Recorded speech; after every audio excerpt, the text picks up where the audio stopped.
पिछले एपिसोड में आपने देखा कि नील फ्यूमी को अपने साथ अपने घर लेकर जाता है और स्टार्स भी फ्यूमी का पीछा करते करते नील के घर पहुंच जाता है। तभी फ्यूमी को पता चलता है कि बेल और कोई नहीं उसकी बहन है। दूसरी तरफ ब्रेज किंग को चैलेंज कर देता है कि 3 दिन के अंदर मैं आपके लिए एक चैलेंजर ढूंढ के रहूंगा जो कि आपको हरा सके। अब आगे पहले सीन में दिखाया जाता है कि एक बड़ा सा 3 मुंह वाला ड्रैगन स्टार्स से पूछ रहा होता है कि तुम मेरे यार्ड में क्या कर रहे हो। स्टार्स घबरा के पूछता है कि क्या ये तुम्हारा यार्ड है? हाँ, ये मेरा ही यार्ड है और ये पूरा हाइड्रा आइलैंड भी, और मैं हूँ इस जगह का मास्टर। इतना कहने के बाद ही वो मॉन्स्टर अपने इंसानी शरीर में वापस आ जाता है और कहता है कि मुझे ऐसे बात करना ज्यादा पसंद है। वो दोनों इतना बात कर ही रहे होते हैं तभी सीन शिफ्ट होता है और स्टार्स के डीमन वर्ल्ड का दिखाया जाता है। स्टार्स के इलाके पर काफी सारे डीमंस अटैक कर देते हैं ताकि वहाँ के नए बॉस बन सके, और वो इंसानी रूपी ड्रैगन कहता है कि मैं उसका डैड हूँ, उसे उसकी ताकत मेरे से ही मिली है।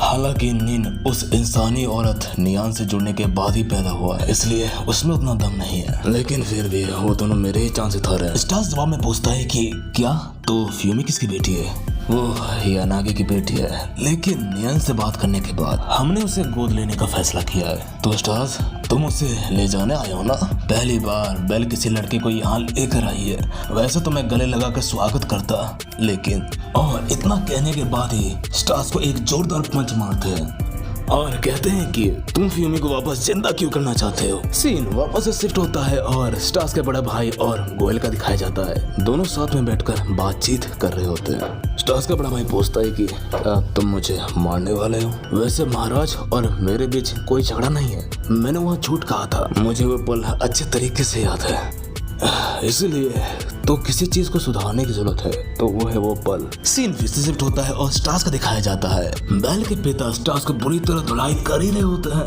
तभी वो कहते हैं कि मैंने इंसानों को जिंदा करने पर काफी रिसर्च करी थी, सबसे सही होगा कि फ्यूमी दोबारा जिंदा हो जाए और अपने घर चली जाए, पर मैंने गलत कहा था। स्टार्स पूछता है कि क्या तुमने मेरे भाई से जिंदा करने वाले प्लान के बारे में पूछा था? हाँ, उसने कहा था कि तुम उसे इसलिए जिंदा करना चाहते हो क्योंकि तुम उसका खून चूसना चाहते हो। वैसे भी तुम्हें मारना तो मेरे लिए बच्चों का खेल होगा, पर यहाँ डीमन वर्ल्ड में सिर्फ एक ही डीमन है जो फ्यूमी को वापस पहले जैसा कर सकता है, और वो और कोई नहीं, तुम हो स्टार्स। ब्रेज ने कहा था कि वो फ्यूमी को सिर्फ तुम्हारे लिए जिंदा कर रहा है, इसका मतलब मैंने तुम्हें मार दिया तो फ्यूमी जिंदा नहीं हो पाएगी, और दूसरी तरफ अगर मैंने तुम्हें जीने दिया तो तुम्हारा लक्ष्य बस फ्यूमी को खून पीकर मार देना होगा। स्टार्स कहता है कि क्या तुम मुझे ये कह रहे हो कि मैंने उसका खून पीने की कोशिश किया तो तुम मुझे मार दोगे? मुझे बताओ असलियत, तुम फ्यूमी के बारे में क्या महसूस करते हो? मैं तुमसे एक बार और पूछता हूँ, तुम फ्यूमी को आखिर जिंदा क्यों करना चाहते हो? स्टार्स कहता है कि मुझे खुद नहीं मालूम, मजाक मत करो। तुम्हें ऐसा लगता है कि मैं तुम्हारे ऐसे बेहुदा जवाब सहन करूंगा? तुम जो चाहो सोच सकते हो, लेकिन सच यही है कि मुझे भी इसके बारे में कुछ भी नहीं पता। लेकिन तुम तो उसका खून पीना चाहते थे। मैंने ये सोचा था, लेकिन क्या मुझे उसे सच बोल देना चाहिए था कि मुझे तुम्हारा खून नहीं पीना? बेल के डैड कहते हैं कि अब जो हम बात करने वाले हैं वो नियन से राज रहेगी, और उसे अपने मैजिक से एक जगह पर लेकर जाते हैं और स्टार्स चौंकते हुए कहता है कि क्या ये मेरा रूम है?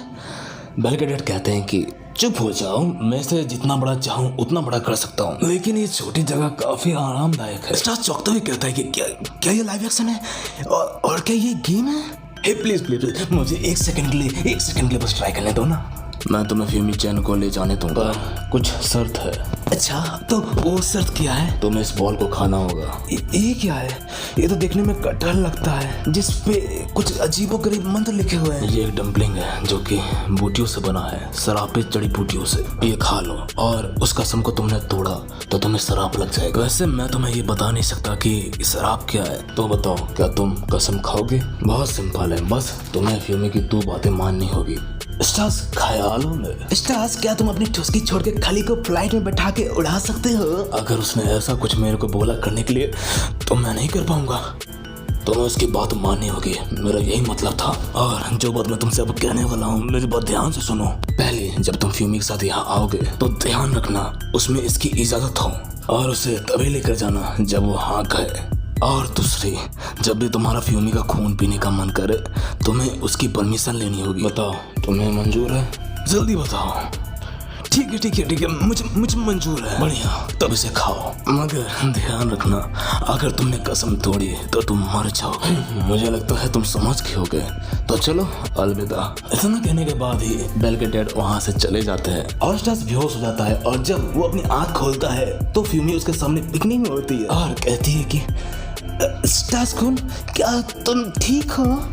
तुम्हें होश आ गया, भगवान का शुक्र है। तुम पूरी तरह बेहोश थे, मुझे लगा तुम मर गए। स्टास पूछता है कि तुम यहाँ क्या कर रही हो? फ्यूमी कहती है कि वो देखो एंट्रेंस वो रही, हमें शायद वहाँ चलना चाहिए। सीन शिफ्ट होता है और स्टास का अपार्टमेंट का दिखाया जाता है। सारे डीमन स्टास के घर के बाहर खड़े होते हैं और उसे चुनौती दे रहे होते हैं। ये सब देखकर मंजीरो घबरा जाती है और कहती है कि ये सब तो बहुत सारे हैं, ये तो हमारा इलाका उड़ा देंगे। डेको कहता है कि लगता है कि वो लोग जानते हैं कि बॉस यहाँ पर नहीं है। सीन फिर से शिफ्ट होता है स्टार्स के बड़े भाई और गोयल का दिखाया जाता है। वैसे महाराज ने तो मुझे 3 दिन दिए है ना, तो अगर तुमने मेरे रास्ते में आने की कोशिश करी तो मेरे पास और कोई चारा नहीं बचेगा। जब तुम्हारा गुस्सा शांत हो जाए तो तुम इसे आसानी से पिघला सकते हो। लेकिन गोयल उसके मूव को रिवर्स कर देता है और ब्रेस पे ही उल्टा हमला कर देता है और ब्रेस को एक बर्फ का स्टैचू बना देता है। तभी वहां पर लीज आ जाती है और कहती है कि मेरे भाई से दूर हटो घटिया जानवर कहीं के, और ब्रेस को अपने साथ ट्रांसपोर्ट करके अपने साथ ले जाती है। सीन फिर से शिफ्ट होता है स्टार्स और फ्यूमी का दिखाया जाता है और फ्यूमी स्टार्स से कहती है कि मैं यहाँ सिर्फ तुमसे मिलने आई थी स्टार्स, और मैंने तुम्हें देखा कि तुम बहुत बुरी हालत में हो। स्टार्स कहता है कि अब मुझे याद आ गया, मैं भी एक छोटे छोटे कमरे में था जहाँ मुझे जबरदस्ती घिनौना डम्बली खाना पड़ा और फिर मैं यहाँ तुमसे मिला। चिंता मत करो फ्यूमी, मैं बिल्कुल ठीक हूँ और मैंने एक कसम खाई है, अब से मैं तुम्हारी भावनाओं की कदर करूंगा। माफ करना, जब हम यहाँ से निकल जाएं तब मैं तुम्हारे पसंद के कपड़े दिला दूंगा, जब तक के लिए तुम्हें यही पहनना पड़ेगा। लेकिन ये काफी टाइट है, मेरे बोस दुख रहे हैं। स्टार्स, तुम सुन भी रहे हो, तुम बहुत अजीब तरह से पेश आ रहे हो। नहीं, मैं बिल्कुल ठीक हूँ, लेकिन कुछ तो बात जरूर है। हाँ, तुम अच्छे बनने की कोशिश कर रहे हो। चलो भी, मैं हमेशा ऐसा ही रहता हूँ। देखा, तुमने मुस्कुराने के लिए अपने ऊपर जोर डाला। ऐसा नहीं है फ्यूमी सैन, मैं तुमसे एक बात पूछना चाहता हूँ, एक सवाल। अगर तुम हॉस्पिटल में जॉब कर रही होती तो स्माइल की वजह कब तक निकल गया होता। सीन स्टार्स के इलाके का दिखाया जाता है और डेको उन सब डीमन से लड़ रहा होता है, लेकिन वो सारे डीमंस मिलकर स्टार्स के गैंग को पूरी तरह से धूल चटा देते हैं। तभी स्टार्स का डुप्लीकेट डायनासोर में बदल जाता है और वो सारे डर के भाग जाते हैं। सीन शिफ्ट होता है और फिर से स्टार्स और फ्यूमी का दिखाया जाता है और स्टार्स कहता है कि ओह चलो भी, तुम जिंदा होना चाहते हो ना, तो जोर से हिम्मत से बोलो मैं जिंदा होना चाहती हूँ। फिर से यही कहो। सबसे पहले तुम्हें अपने बोलने के तरीके को बदलना होगा। फ्यूमी अपने मन में सोच रही होती है कि अगर तुम एक बार जिंदा हो गई तो तुम सब कुछ भूल जाओगी और तुम ये भी भूल जाओगी तुम यहाँ कैसी आई और क्यों थी, और स्टार्स और बाकी सब के बारे में भी। इसलिए फ्यूमी, मुझे तुम्हें वापस जिंदा करने के लिए इस जगह से निकालना होगा। ये बात ठीक है, लेकिन मुझे लगा था कि सिर्फ हेड्रा का ही कोई आदमी इस दरवाजे को खोल सकता है। तुम ये सब छोटी बातों को मत सोचो, सिर्फ मेरी भावनाओं के साथ बहो। स्टार्स फ्यूमी को अपने साथ ले जाने के लिए तैयार कर देता है